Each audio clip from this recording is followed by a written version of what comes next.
ജമ്മുവിലും ഹിമാചലിലും മിന്നൽ പ്രളയം. ജമ്മുവിൽ 4 പേർ മരിച്ചതായും 6 പേർക്ക് പരിക്കേറ്റതായുമാണ് റിപ്പോർട്ടുകൾ. ഹിമാചലിലെ മണ്ഡിയിൽ വെള്ളപ്പൊക്കമുണ്ടായി. 10ഓളം വാഹനങ്ങൾ വെള്ളത്തിനടിയിലായി, മണ്ണിനടിയിലായി. ചണ്ഡീഗഡ് മണാലി 4 വരി പാത അടയ്ക്കുകയും ചെയ്തിട്ടുണ്ട്. ആതിര സരസ്വത് നാഷണൽ ഡെസ്കിൽ വിവരങ്ങളും നമുക്കൊപ്പമുണ്ട്.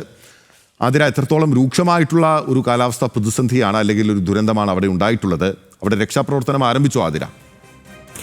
തീർച്ചയായും മിന്നൽ കഴിഞ്ഞ ദിവസങ്ങളിലൊക്കെ തന്നെ മിന്നൽ പ്രളയവും മേഘവിസ്ഫോടനവും ഒക്കെ നമ്മൾ കേട്ടുകൊണ്ടിരിക്കുകയാണ്. പ്രത്യേകിച്ചും വടക്കൻ സംസ്ഥാനങ്ങൾ ഇതൊരു തുടർക്കഥയാകുന്നു എന്നുള്ളതാണ്. ജമ്മുവിലും അതുപോലെ തന്നെ ഹിമാചൽ പ്രദേശിലും ഇന്ന് രാവിലെ വീണ്ടും ഒരു മേഘവിസ്ഫോടനം ഉണ്ടായിരിക്കുകയാണ്. തുടർന്ന് പ്രദേശങ്ങളിലേക്ക് വെള്ളപ്പൊക്കം ഉണ്ടായിരിക്കുകയാണ്.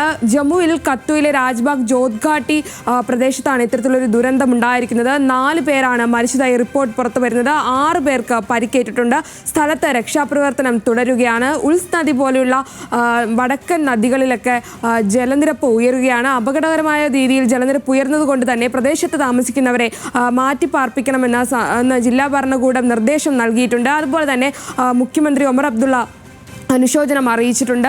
പ്രദേശത്ത് വേണ്ട നടപടിക്രമങ്ങൾ സ്വീകരിച്ചിട്ടുണ്ടെന്നും ഒമർ അബ്ദുള്ള പറയുന്നു. മഴ പെയ്യുന്നത് പ്രതിസന്ധി സൃഷ്ടിക്കുന്നുണ്ടെങ്കിലും രക്ഷാപ്രവർത്തനം തുടർന്നുകൊണ്ടിരിക്കുകയാണ്. കുളുവിൽ വീണ്ടും മേഘവിസ്ഫോടനത്തെ തുടർന്ന് വെള്ളപ്പൊക്കം ഉണ്ടായിരിക്കുന്നു, മിന്നൽ പ്രളയം ഉണ്ടായിരിക്കുന്നു. മാണ്ടിയിലും അതിനെ തുടർന്ന് ദുരന്തം ബാധിച്ചിട്ടുണ്ട്.